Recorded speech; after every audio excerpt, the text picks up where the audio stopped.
नमस्कार प्यारे साथियों। मैं अमित कुमार अपने YouTube चैनल मैराथन गुरु पे आप सभी छात्रों का तहे दिल से स्वागत करता हूं। प्यारे साथियों, आप देख पा रहे होंगे कि मैं रेगुलर आपके लिए कुछ न कुछ न्यू कॉन्सेप्ट, न्यू वीडियोज लेकर आ रहा हूं।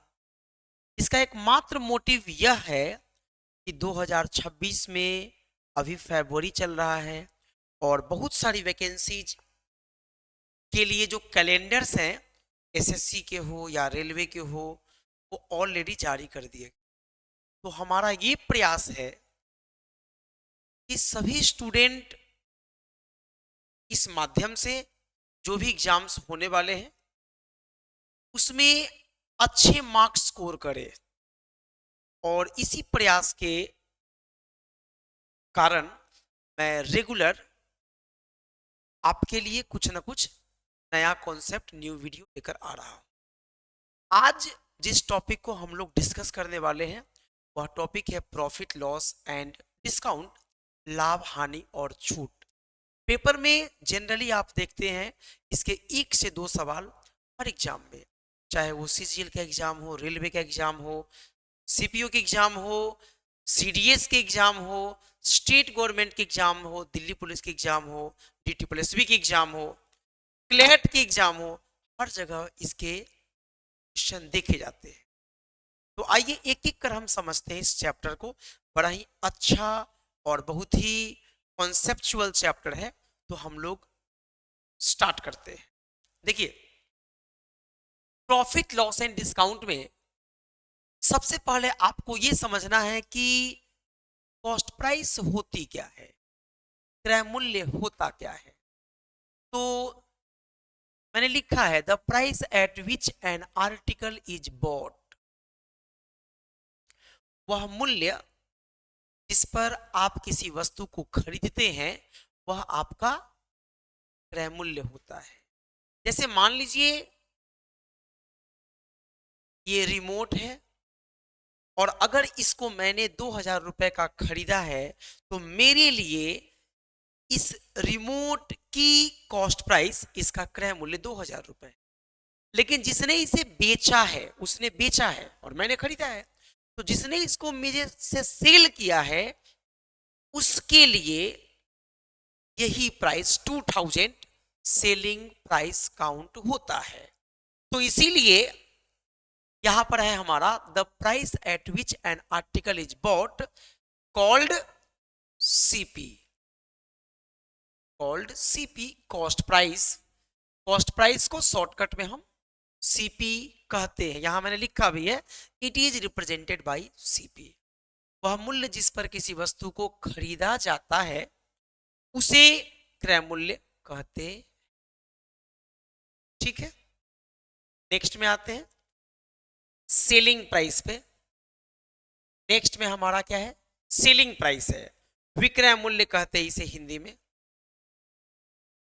तो विक्रय मूल्य क्या है, the price at which, the price at which an article is sold, जिस मूल्य पर बेचेंगे। जैसे इस रिमोट को अगर मैं 2400 रुपए में किसी को बेचूंगा तो मेरे लिए वह 2400 रुपए विक्रय मूल्य होगा।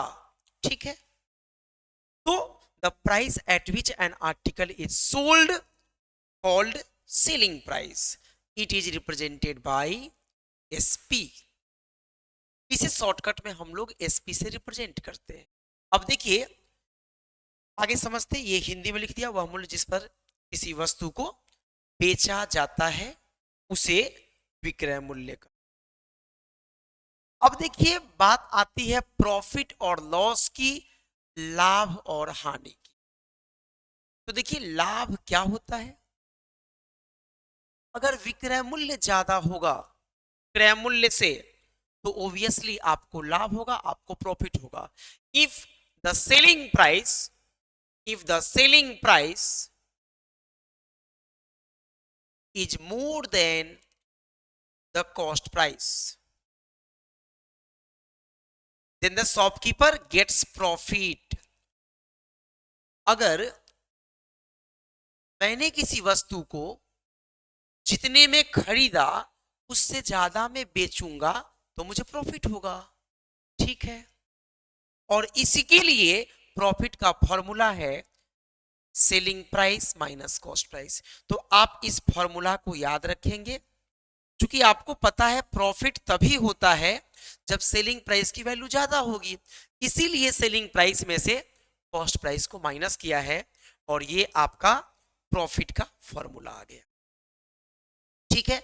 आइए नेक्स्ट पेज पे आते हैं, और उससे पहले आप इस बात को समझ लीजिए कि प्रॉफिट और लॉस की जो जनरल काउंटिंग होती है वह किस पे होती है, वह काउंटिंग जनरली कॉस्ट प्राइस पे की जाती है। प्रॉफिट और लॉस की जो जनरल काउंटिंग होती है वह काउंटिंग किस पे होती है, कॉस्ट प्राइस पे की जाती है, ठीक है। देखिए अब बात करते हैं लॉस की। तो लॉस क्या है, if the cost price is more than selling price. अगर आप किसी वस्तु को खरीदते ज्यादा में है, बेचते कम में है, 400 में खरीदा आपने, उसे बेचा 300 का, तो आपको क्या हुआ, तो आपको होगा लॉस। क्या होगा, आपको लॉस होगा। और इसीलिए लॉस का फॉर्मूला होता है CP minus SP, cost price minus selling price. क्योंकि यहां पर कॉस्ट प्राइस ज्यादा है, सेलिंग प्राइस कम है, यहां पे क्रय मूल्य ज्यादा है, विक्रय मूल्य कम है, तभी नुकसान हुआ है। जो आपका इन्वेस्टमेंट है उससे कम रुपए आपको रिसीव हुए हैं, तो आपका नुकसान हुआ है। नाउ प्रॉफिट और लॉस की काउंटिंग होती किस पे है, कॉस्ट प्राइस पे होती है। प्रॉफिट और loss is generally counted on CP. देखिए व्हाई आई रोट जनरली, हो सकता है बीइंग अ शॉपकीपर कोई दुकानदार अपने प्रॉफिट को विक्रय मूल्य पे काउंट करे, और ऐसे प्रश्न भी पेपर में आते हैं जहां पर शॉपकीपर अपने प्रॉफिट या लॉस को सेलिंग प्राइस पर काउंट करते। तो इसीलिए मैंने लिखा जनरली प्रॉफिट और लॉस इज काउंटेड प्राइस। ये जनरल केस है, एक्सेप्शनल जो होगा उसके अकॉर्डिंग देखेंगे। और सीपी जो होती है, जो कॉस्ट प्राइस होती है, क्रय मूल्य जो होता है, क्रय मूल्य सेल्फ का 100% होता है। जैसे आपने कहा कि मैंने इस मार्कर को कितने में खरीदा, मैंने इस पेंसिल को, मैंने इस मार्कर को 500 में खरीदा। 500 100% होगा। अगर 20% की प्रॉफिट लेकर आप सेल करेंगे, अब आपको 500 का 20% दैट इज 100 ऐड करना पड़ेगा, और फाइनली आप इस पेंसिल को, आप इस मार्कर को 600 में सेल करेंगे। तो इसीलिए कॉस्ट प्राइस को 100% माना जाता है। नाउ अब देखिए, जैसा कि आपको पता है कि प्रॉफिट और लॉस की काउंटिंग कॉस्ट प्राइस पे होती है, इसीलिए प्रॉफिट परसेंट का फॉर्मूला है प्रॉफिट अपॉन सीपी इनटू। देखिए प्रॉफिट अपॉन सीपी ये फ्रैक्शनल वैल्यू है, और आप परसेंटेज में पढ़ते हैं कि किसी भी फ्रैक्शन को परसेंट में कन्वर्ट करना हो तो उस फ्रैक्शन में 100 से मल्टीप्लाई करते हैं। Since we want to find out the value of profit percent, क्योंकि हम प्रॉफिट परसेंट की वैल्यू को निकालना चाह रहे हैं, तो परसेंटेज में जब वैल्यू चाहिए, और आपको पता है प्रॉफिट लॉस की काउंटिंग कॉस्ट प्राइस पे की जाती है, तो बेस के प्लेस पे, डिनोमिनेटर के प्लेस पे कॉस्ट प्राइस को लिखा मैंने, और इसे मल्टीप्लाई 100 से किया, तो फॉर्मूला आ गया प्रॉफिट अपॉन सीपी इनटू 100। कोई भी फॉर्मूला रटने की जरूरत नहीं है।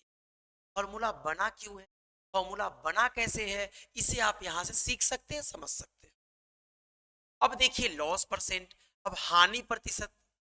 तो आपको हानि हुआ है, कितने का हुआ है, डिपेंड करता है अलग अलग केस में। तो अगर हानि परसेंट निकालना है, अगर आपको लॉस परसेंट की वैल्यू चाहिए, तो loss upon CP cost price into 100। चूंकि प्रॉफिट या लॉस दोनों ही सीपी पे काउंट करते हैं, इसीलिए मैंने यहां लिखा CP, loss upon CP into 100। ये आ गया। अब एक न्यू टर्म है, और वो न्यू टर्म क्या है, एमआरपी। एमआरपी को हम लोग मैक्सिमम रिटेल्ड प्राइस, अधिकतम खुदरा मूल्य कहते हैं। इसी को लिस्टेड प्राइस इसी को मार्क प्राइस, इसी को सूची मूल्य भी, सूची मूल्य भी कहते हैं। ठीक है, तो एमआरपी जो प्राइस किसी आर्टिकल पे जो टैग लगा होता है और उस पे जो लिखा होता है उसी को हम एमआरपी कहते हैं। ठीक है, अब हो सकता है कि आपको एमआरपी में ही सेल किया जाए। जैसे आप साबुन खरीदिए तो साबुन पे जितने रुपए लिखे होते हैं उतना ही में मिलता है आपको। जनरली जो रिटेलर्स होते हैं वो उसी रेट में आपको देते हैं। तो कुछ आर्टिकल को एमआरपी पे ही परचेज की जाती है और उस केस में एमआरपी ही सेलिंग प्राइस बन जाता है। कुछ केसेज में एक बड़ा डिस्काउंट दिया जाता है। जैसे आप मोबाइल परचेज करते हैं तो जो उस पे एमआरपी होता है उस पे आप नहीं खरीदते, उससे कम में खरीदते। आप टेलीविजन खरीदते उससे कम में खरीदते हैं। आप रिस्ट वॉच लेते हैं तो जो एमआरपी होती है उससे कम में आपको मिल जाता है जनरली डिस्काउंट पे। तो एमआरपी के बेस पे हम डिस्काउंट की काउंटिंग करते हैं और डिस्काउंट टर्म तभी आएगा जब सेलिंग प्राइस, जब विक्रय मूल्य अंकित मूल्य से कम होगा। अंकित मूल्य सूची मूल्य दैट मींस एमआरपी। जब सेलिंग प्राइस एमआरपी से लेस होगा तभी डिस्काउंट ऑफर किया जाएगा। अगर 100 का सामान कोई 80 या 90 में दिया इसका मतलब डिस्काउंट दिया, लेकिन 100 का सामान 100 में मिला तो कोई डिस्काउंट नहीं। ध्यान रखेंगे, इसलिए लिखा है if the selling price is less than MRP then customer gets discount, तो ग्राहक को डिस्काउंट मिलता है। आइए नेक्स्ट में आते हैं। नेक्स्ट में समझिए एमआरपी की जो काउंटिंग है वो हमेशा एमआरपी को देखा जाता है कि एमआरपी सेल्फ का 100% होता है। जिस तरीके से कॉस्ट प्राइस सेल्फ का 100% है उसी तरीके से एमआरपी भी सेल्फ का 100% है। और डिस्काउंट की जो काउंटिंग है वो हमेशा एमआरपी पे की जाती है। Discount is always counted on MRP, ये ध्यान रखिएगा आप। नेक्स्ट में बात करते हैं, इसीलिए डिस्काउंट का फॉर्मूला बनता है MRP minus selling price. Discount का फॉर्मूला बनता है एमआरपी 100 है, सेलिंग प्राइस 80 है तो 20 रुपीज का डिस्काउंट मिला, 20 रुपीज की छूट मिल गई। तो difference of MRP and SP will be discount. And discount percent as you know discount की काउंटिंग एमआरपी पे होती, तो जिस पे काउंटिंग करते हैं उसकी वैल्यू कहां पे आएगी, डिनोमिनेटर के प्लेस पे आएगी। इसलिए डिस्काउंट परसेंट होता है डिस्काउंट अपॉन एमआरपी इनटू 100, ये डिस्काउंट परसेंट निकल जाएगा। इन फॉर्मूला को रटने की जरूरत है, इनको समझने की जरूरत है। अब देखिए एक सवाल छोटा सा हम लेते हैं। सपोज करिए किसी आर्टिकल का जो कॉस्ट प्राइस है, किसी आर्टिकल का कॉस्ट प्राइस मैंने लिया 700, ठीक है, और मुझे इस आर्टिकल पे जो प्रॉफिट मिला है, जो मुझे प्रॉफिट परसेंट मिला है दैट इज 14 होल 2/7। थोड़ा सा सवाल को ठीक ठाक लेकर चलते हैं। अब ये 400 रुपए का सामान है, 100 रुपए का प्रॉफिट हुआ तो कितने में सेल होगा, ये तो लॉजिकल सवाल है, आप खुद ही कर सकते हैं।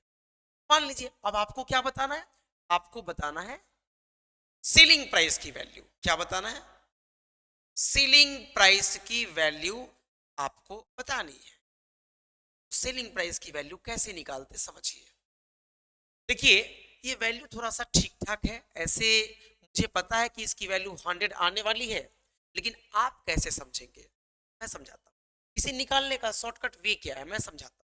देखिए ये फ्रैक्शन में कन्वर्ट करेंगे तो आएगा 1/7। क्यों आएगा, 7 14 जा 98 प्लस 200/7।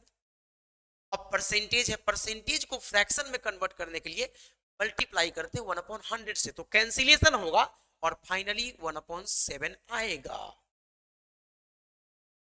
अब 1/7 में ये सीपी होगा और चूंकि ये प्रॉफिट परसेंट है ये प्रॉफिट की वैल्यू, क्योंकि प्रॉफिट और लॉस की काउंटिंग कॉस्ट प्राइस पे होती है, इसीलिए बेस को मैंने कितना माना 100% मान लिया। बेस को मैंने 100% मान लिया, ठीक है, और ये आपका सीपी हो गया बेस सीपी को भी रिप्रेजेंट करेगा। ठीक है, अब 7 रुपए के सामान पे 1 रुपए का प्रॉफिट हो रहा है। 7 रुपए के सामान पे 1 रुपए का प्रॉफिट, तो सेलिंग प्राइस कितना होना चाहिए? 7 + 1 8, तो सेलिंग प्राइस की वैल्यू होनी चाहिए 8। अब आप देखिए इस 7 का वैल्यू प्रश्न के अकॉर्डिंग कितना है? इसी 7 का वैल्यू प्रश्न के अकॉर्डिंग 700 है। जब 7 700 को रिप्रेजेंट करेगा तो 1 100 को रिप्रेजेंट करेगा, और इसीलिए 8 800 को रिप्रेजेंट करेगा, और इसीलिए यहां सेलिंग प्राइस की वैल्यू 800 हो गई। ठीक है, इस मेथड को हम लोग फ्रैक्शन मेथड कहते हैं, और यह मेथड जब सवाल थोड़ा सा इस टाइप के परसेंटेज वैल्यू पे आता है आसानी से हम उसको बना देते हैं। अब आप समझिए, ये एक सवाल आपने देखा। दूसरे सवाल को आप देखिए, एक सवाल ऐसा भी हो सकता है, इफ सेलिंग प्राइस ऑफ